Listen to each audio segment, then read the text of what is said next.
Hello again everybody, this is Josh with the Retro Junkies and Arcade USA, and I've got a homebrew highlight coming your way. Today we're talking about SHMUP.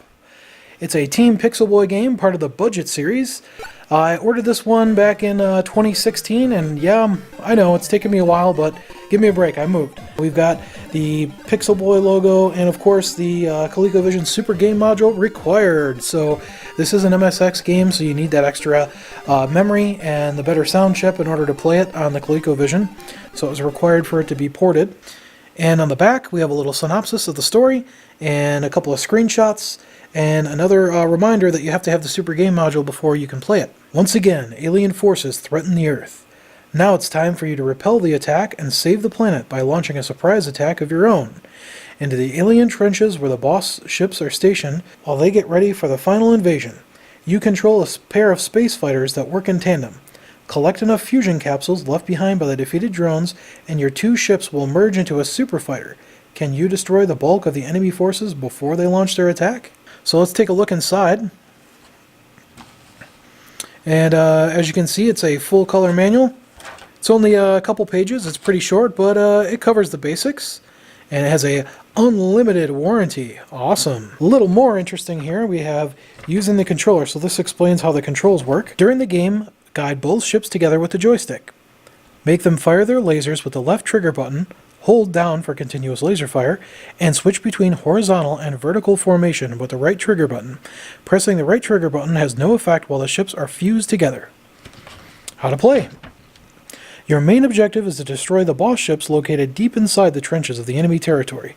As you fly down the trenches, you will meet hostile resistance in the form of alien ships, drones, missiles, and remotely guided asteroids? Okay. Not sure why they wouldn't have just made that a ship, but hey, sounds interesting. Avoid contact with all enemy obstacles and their projectiles and destroy them to score points. Learn the proper use of each formation. The horizontal formation is good for wider attack range, but leaves you vulnerable to attacks from the sides. Some situations are better handled with the vertical formation, when maneuverability is more useful than attack power. Don't let collecting fusion capsules become too much of a priority for you, where the enemy may gang up on you and take you by surprise. When your ships are fused together, keep an eye on the fusion meter on the right side of the screen. It will indicate how much time you have left before the ships separate. Alright, and that's pretty much it for the manual, so let's have a look at the cartridge. We've got some nice styrofoam in here to keep it protected. Overall, I'd say the packaging quality is great, you know. Really good for a brand new ColecoVision game in 2019. It's pretty impressive. So here you can see we have a really nice brightly colored label, full color there on the front. It's basically the same as the game box, which is pretty neat. Shows you the sprites. It's got the Team Pixelboy logo there in the name, and the nice ColecoVision logo there on the side. And then it has an end label with the name of the game, and again, the Team Pixelboy logo. So, yeah, really well made, well put together. Feels pretty solid. Can't wait to take it for a spin, so let's take a look at some gameplay. SHMUP! Alright, here we go. Ready to take this one for a spin. Hit the fire button to start the game. Alright. So this is a really interesting vertical scrolling shooter. As you can see, I have two ships there at the bottom.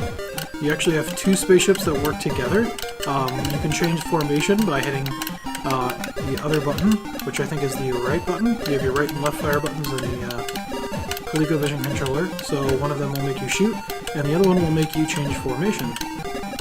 And you'll see those fusion items I'm picking up. So the fusion items, depending on which ship touches it, you'll see the indicator on the right there in the middle of the screen on the right.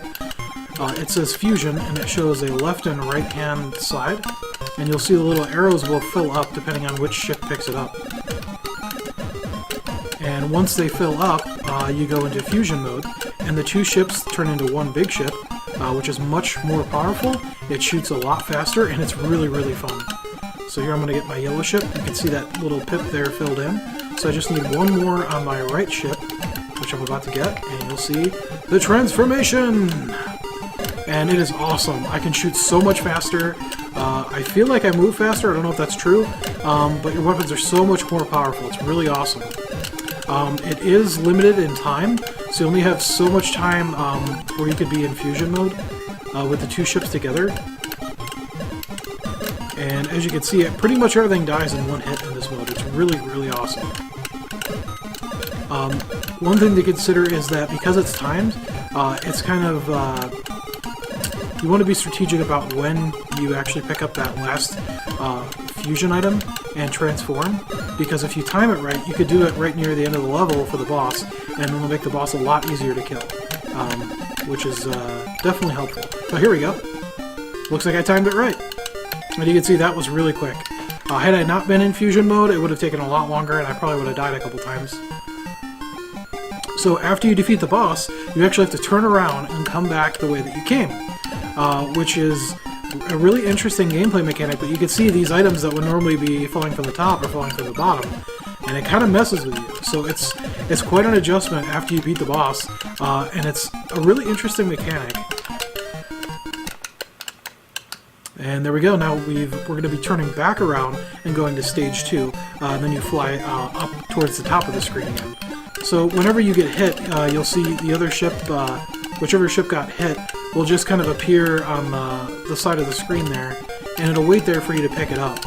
So you can actually decide just to wait for a little while if you're worried about both your ships getting killed really quickly, if there's a lot of projectiles, like that. You can wait to pick up your other ship until it's convenient for you. Alright, well at least I can show you guys the boss this time. So he actually gets one of those mines in front of him, and it makes it very hard to hit him. And he also kind of shoots those spread projectiles. Whew!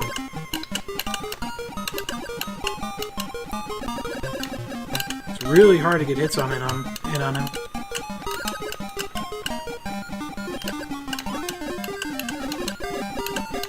Oh man, that boss is pretty tough. Well guys, I gotta say, this game is pretty awesome. It is very, very difficult. The action is pretty intense. It moves very, very quickly. All of the projectiles coming from multiple directions, and sometimes opposite directions of what you'd expect. It's very, very challenging, but lots of fun. I've put quite a bit of time into it. I've really, really enjoyed it, and I'm hoping that someday I'll actually be able to beat Stage 3. It gives me something to shoot for, and I'm sure that I will keep coming back to this one, because as hard and frustrating as it could be, it is just as much fun. Alright everybody, that's going to be it for SHMUP. If you want more information on the game, check out Team Pixelboy's website. Make sure you hit that subscribe button, and check out Arcade USA's channel for more awesome videos. Thanks for watching!